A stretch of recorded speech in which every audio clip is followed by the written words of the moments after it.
中國解放軍將進行聯合戰備警巡，想要把台灣本島保護起來。國軍也公開海空軍攏有佇咧監控的畫面。另外，日本也監控到這解放軍兩棲攻擊艦去到西太平洋含遼寧號聯合訓練。專家認為講呢，這中共想要表達把台灣包圍，擴展到阻止別人介入的信號。咱來講到這年底特別選舉，海巡也進行下部會演練，強化反恐怖攻擊。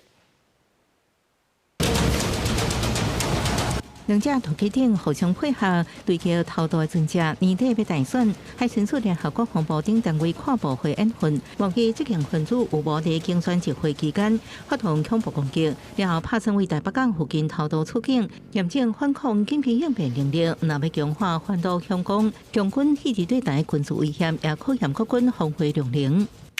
空軍 F-16戰機監控強機運油二十，海軍昆明艦是監控強艦印川艦。共軍25下晡閣發動聯合戰備警巡，國軍一天就查到29架次強機、7隻強艦、1隻國務船繞台。為行家來看，共軍是要對台灣本島製造四面包抄的施壓態勢。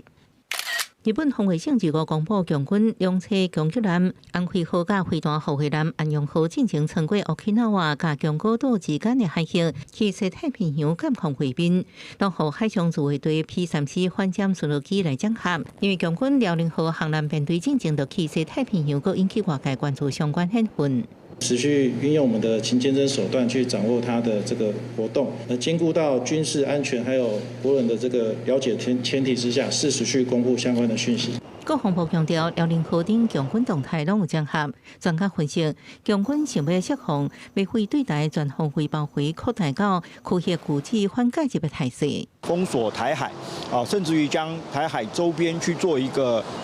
外部勢力禁止進入拒止的一個動作。那相對的，國防部這邊就必須要將這些長期的情資去做分析跟了解。專家呼籲國軍愛加強相關情報，擬定緩緩介入的應對方式。記者綜合報道。